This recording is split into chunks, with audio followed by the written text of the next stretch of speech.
नमस्कार, मॅक्स मनीच्या बातमीपत्रात आपलं स्वागत. तुमच्या आयुष्यावर आणि खिशावर परिणाम करणाऱ्या अर्थविश्वातल्या बातम्या पाहूयात.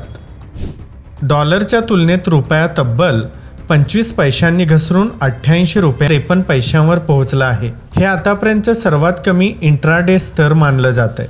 अमेरिकेने भारतीय वस्तूंवर वाढवलेले टॅरिफ्स आणि H-1B व्हिसाच्या शुल्क वाढीमुळं गुंतवणूकदारांचा आत्मविश्वास डळमळीत झाला आहे. त्यातच जागतिक बाजारपेठेतील धोके आणि व्यापार धोरणातील अनिश्चितता यामुळे रुपयाच्या घसरणीत भर पडली आहे.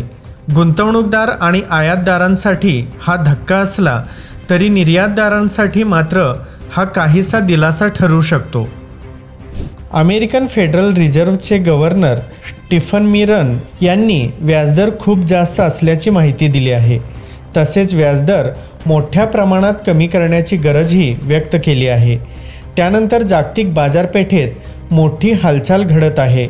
भारतामध्ये मल्टी कमोडिटी एक्सचेंजवर सोन्याचे दर नव्या उच्चांकावर पोहोचले आहेत. ऑक्टोबर डिलिव्हरीसाठी सोन्याचे भाव 1,12,820 रुपये प्रति 10 ग्रॅम, तर डिसेंबर डिलिव्हरीसाठी दर हे तब्बल 1,13,847 रुपये प्रति 10 ग्रॅम झाले आहेत. सोन्याच्या किमतीने यंदा कॅलेंडर वर्ष 2025मध्ये जबरदस्त झेप घेतली आहे. आतापर्यंत तब्बल 43% वाढ नोंदली गेली आहे. तज्ज्ञांच्या मते भूराजकीय तणाव, ट्रम्प प्रशासनाचे टॅरिफ्स आणि जागतिक सेंट्रल बँकेकडून होत असलेली खरेदी यामुळे सोन्यात गुंतवणूकदारांचा सेफ हेवन म्हणून ओढा वाढला आहे.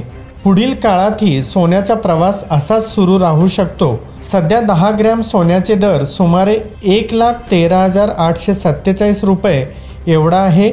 परंतु जेफ्रीजचे तज्ज्ञ क्रिस्टोफर वूड यांचा अंदाज आहे की सोनं तब्बल $6,600 प्रति औंसवर पोहोचू शकतं.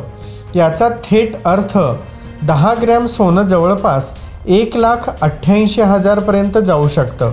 म्हणजेच सध्याच्या दरापेक्षा तब्बल 65% वाढ. गुंतवणूकदारांसाठी ही मोठी सुवर्ण संधी ठरू शकते. भारताच्या आर्थिक गतीबाबत नवीन आकडेवारी समोर आली आहे. HSBC flash India composite output index September महिन्यात 61.9 वर आलाय. ऑगस्टमध्ये हा निर्देशांक 63.2 वर होता. म्हणजेच थोडा मंदावलेला वेग दिसत आहे. पण तरीही वाढीचा दर लक्षणीय असल्याचे तज्ज्ञ सांगत आहेत. गेल्या 2 वर्षातील हा दुसऱ्या क्रमांकाचा सर्वोच्च आकडा आहे. निर्मिती क्षेत्रातील वाढ ही सेवा क्षेत्रापेक्षा वेगवान राहिली. दोन्ही क्षेत्रात वाढीचा वेग किंचित कमी झाल्याचं दिसून येत आहे. मॅक्स मनीच्या बातमीपत्रात इथंच थांबूयात. पाहत रहा मॅक्स महाराष्ट्र.